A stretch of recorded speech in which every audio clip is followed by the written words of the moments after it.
What's going on, everybody? Hope you guys are having a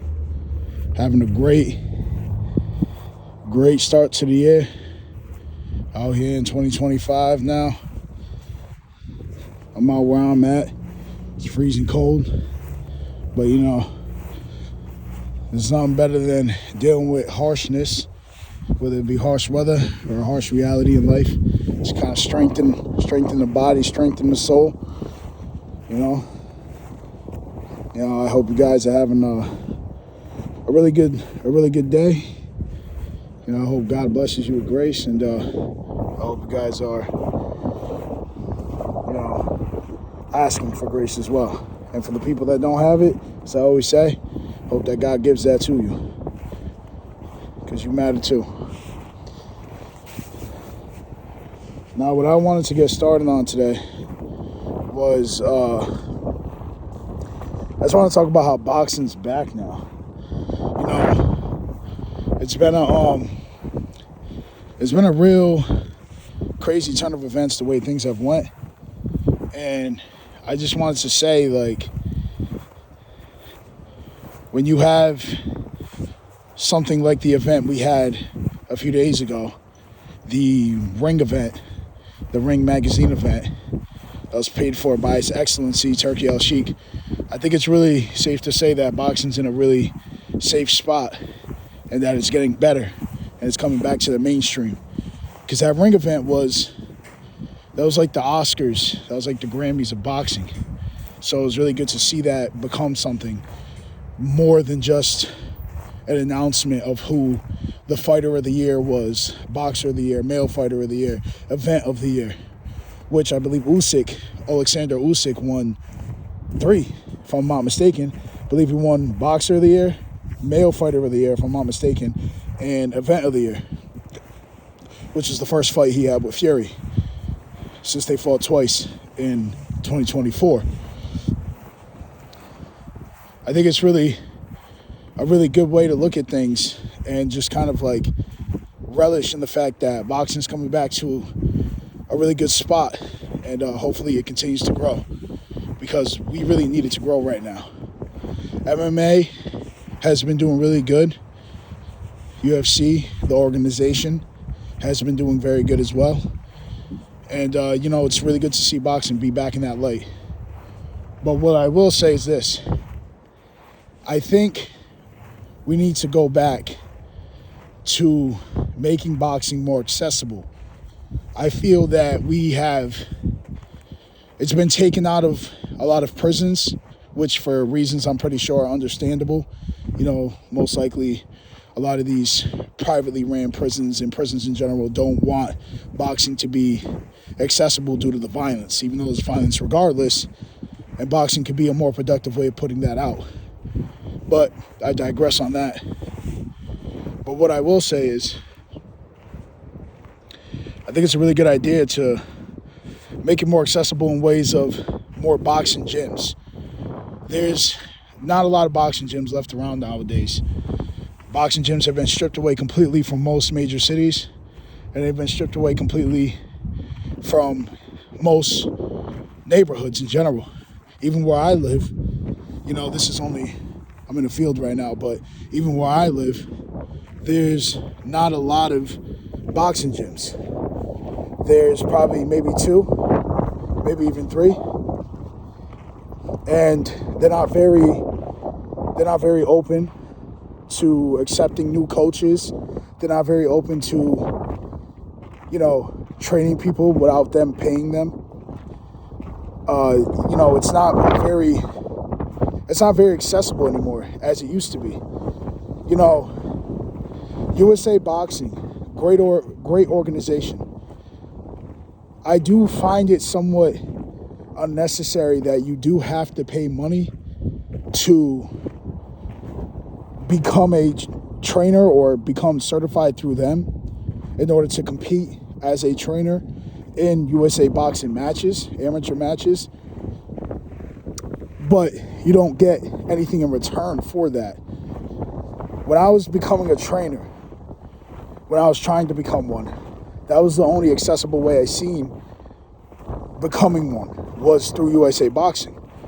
So I went ahead, I did the whole sports certification, coach certification process of becoming a trainer. And then after that, everything else is kind of left up to me, which is fine. But it's not fine. Ooh, it's cold. Ooh. It's fine, but it's not fine when you have to try to find a gym that's open to accepting you and then deal with trainers that see how you're improving a fighter's skill and ability and then take that fighter from you, which is what ended up happening with me. I became a trainer, and I was just learning the ins and outs of how to be a coach. I'm self-taught in the sweet science. The most a coach has ever taught me was how to toss a jab correctly. Well, not toss, but throw, punch a jab correctly. That was the only way. That was the only thing that I was taught the right way how to do that. And that was really it. I wasn't really taught anything else. I taught myself everything else. I read on everything. I sparred. I found my ways into gyms. I worked out. I ate right. I trained myself. I didn't need a trainer to train me. Even though I wanted one, I didn't necessarily need one because I was self-sufficient. I pushed myself in that direction on my own. Now, I'm not saying that having a trainer is redundant or unnecessary. It's very important to have one, but the biggest problem is that there's not enough decent, good trainers. And the reason why is because there's not a lot of outlets and accessibility to becoming a trainer, to becoming a coach, to becoming, a figure of importance in a fighter's life.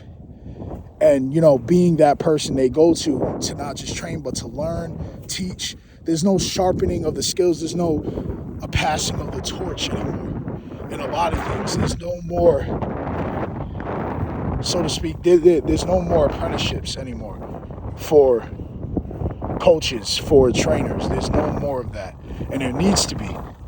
Because I was a hungry, young, aspiring trainer. I'm only 29. I picked boxing back up 2 years ago in 2023, in January of 2023. I picked it back up. I first found boxing when I was 13. And by 16 years old, I had pursued it completely. By the time I was in high school, I had pursued it. I started looking at gyms. I started getting equipment. I started teaching myself more and more intensely about boxing. And I got better and better. And then eventually, certain events happened, and I ended up letting it go. So I picked it back up 2 years ago in 2023. And I will say that from then on, I had just found a way to be in the boxing world through just learning how can I be a coach. First, it was how can I be a referee? But then I was like, no, I want to teach fighters how to get better. I want to teach them how to fight. I want to teach somebody from the ground up and build them into a confident fighter. Somebody who knows what combinations to throw at what time. Somebody who understands timing, balance, agility. I wanted to teach all those things. So I went and I applied to be a trainer through USA Boxing. Now, that didn't turn out so well. And the reason why will be described in another video once I'm able to kind of get my thoughts together and write down how I want to explain why that was the case. But I will say this, boxing needs to be accessible again. We need trainers back in boxing. We need more boxing gyms back in major cities and neighborhoods. We need to put boxing there. There's too much ego. There's too much cockiness in gyms in general nowadays. And there's too much ego and confidence. Well, not confidence, cockiness. My apologies. Cockiness in gyms in general. In boxing gyms, MMA gyms, and, just regular workout gyms. Now, rather just regular gyms and boxing gyms. MMA gyms seem to have an understanding that ego is left at the door. I believe that goes with the sensei, dojo type of behavior, that your ego is left at the door. So let me exclude MMA gyms. And that's from experience of being in MMA gyms and talking to MMA fighters, learning that, their mentality is different. But anyway, I want to say that if we had more gyms, if we had more, boxing, basically just more, I'm trying to get my thoughts together, just more accessibility. Again, more accessibility. We need to have more people willing to introduce themselves into the sport. And by people, I mean trainers, fighters, and promoters, and managers. We have that in the professional world, but I'm talking from people from the ground up. I've always had an idea that, my idea was that we should have a school of boxing, basically. Meaning, because of the rich, long history that's been in boxing for years, we need to have a school. And if you want to go there, you can be a fighter. If you want to go there, you can be a trainer, where you can go and become a timekeeper, become a referee, become a manager, become a promoter, become a gym owner of a boxing gym.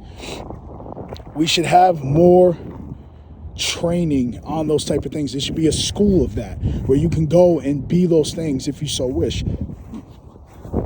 But the thing is, nobody is willing to train people. There's no apprenticeships. Nobody's willing to take you in on anything. I'm speaking specifically boxing, but let me detour off the path. For example, trades, plumbing, electrical work, electrician, carpentry, welding. Where I'm at, it is very limited to get into a trade. And in order to get into a trade, you have to be sponsored. In order to be sponsored, someone has to be willing to sign off on you. In order for someone to be willing to sign off on you, clearly they have to like you enough to want to do that, to want to give you a lending hand. Or you could go to a company and ask for them to take you in as an apprentice and say you want to learn and you want to work. And if they like you, they'll take you in. But where I'm at, that doesn't happen. Why? Because nobody's willing to train. Nobody's willing to take in a new person and train them. We all know how it goes nowadays in this day and age. Entry level, experience. They want you to have experience, but they won't give you experience. They want you to be trained, but won't train you. You know what I mean?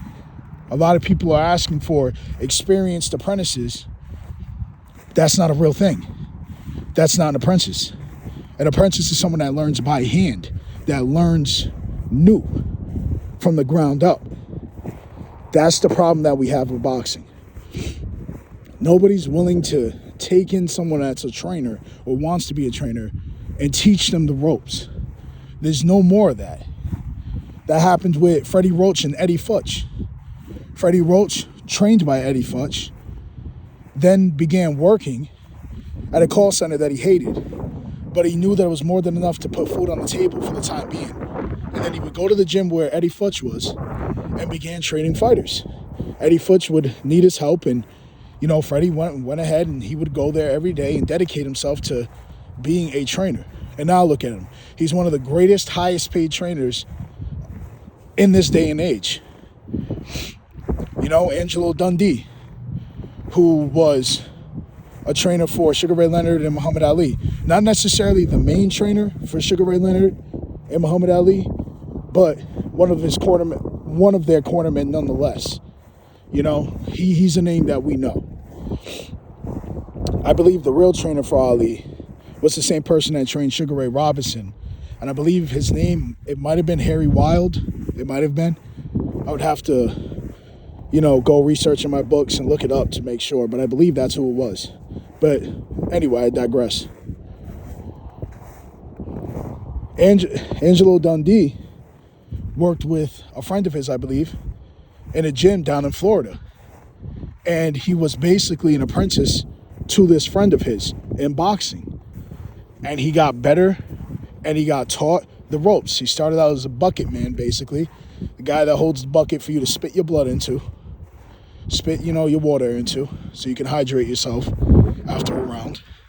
And that's how he learned the ropes. He learned the ropes through this apprenticeship to this friend of his down at a gym in Florida. I believe it was in Florida. But you guys get the gist of what I'm saying. He was taught the ropes. There is no more teaching of the ropes in this sport of boxing. If you want to go be a fighter, yeah, you can go ahead, go be a fighter, ask for someone to train you, pay a trainer to train you, especially for amateurs, and start learning how to fight.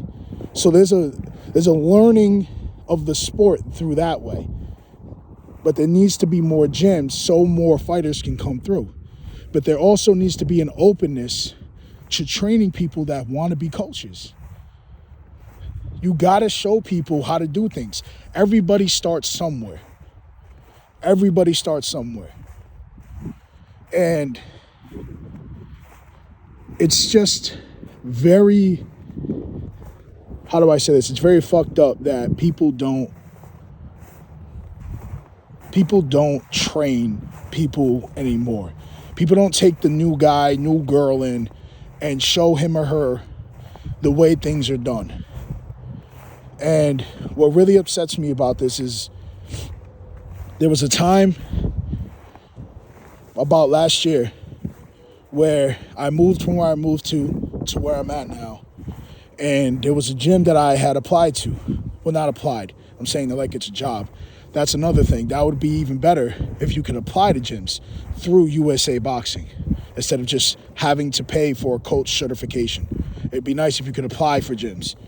A helping hand somewhere to keep the sport going and grow it even more. But anyway, there was a time that I had applied to a gym. I keep saying it. There was a time that I went to a gym. When I went to this gym, nobody was there, so I left a sticky note on the door with my name, number, and told them to contact me once they see it. I get contacted by the lady that ran the gym, and she seemed somewhat awkward about the whole me wanting to be there. She wasn't mean though, but she seemed a little awkward about it. I'll be honest, she just did. So when I went ahead and I told her why I was contacting, she asked me if I had any experience. Now, if you guys remember, I told you that I'm self-taught. And I tell anybody that. Hence why I'm even telling you guys. I was self-taught. I am self-taught, I mean. And I told her that. I told her that I'm self-taught. I've worked in gyms before because I have. And she basically asked me if there was anything that I've done really. I told her, well, I've trained fighters. Some of those fighters have fought in amateur matches, even though I wasn't the cornerman in those matches. Because again, coaches take these fighters from you because of jealousy and envy. That's boxing. It's always been dirty. And she basically just told me that my coach certification for USA Boxing, the very thing you need to even compete in amateur matches, was basically a point and click and submit type of certification, which it is. It's an easy certification, which I'm glad USA Boxing makes it easy to get. But she basically was telling me that what I had, this certification, was really nothing. And in a way, I felt she was telling me that me asking and wanting to be a coach at that gym doesn't really mean nothing to her. She had offered that I can come in at, I believe 5 is when the gym opens, and just see how I like it and see if anybody jives with me, because she explained that people that go to this gym are members of this gym from the moment they grow up because they know somebody that was already in the gym, and that person will raise a son or daughter, or both a son and daughter, through this gym, and that everyone knows each other personally, and it's like a family. So basically by blood, in a way. And this is where my problem lies in. How can you expect a sport, how can you expect coaches or trainers to grow and become more with the sport and grow the sport more if you're running things in that way, where it's by word of mouth or by association? So had my father been in this gym and then raised me through that, then I can be a coach there. That's how I can be involved. How was that right? This is kind of my problem with things in the sport of boxing. I'm glad that Turkey, His Excellency, Turkey Al-Sheikh, is doing his thing and bringing more attention to this, because maybe one day it'll bring attention to the fact that we need to show people the ropes. We need to give people new opportunities. We need to give people a chance in this sport. Now, I'm not expecting anybody to roll out a red carpet for anybody. I'm not expecting that. But what I am expecting is for people to be human and understand that we all start somewhere. And we can't expect someone to come in and know their shit right away. I really just wanted to talk about that and speak on that. God bless to everybody doing what they're doing out here. And God bless to anybody that wants to pursue in this sport.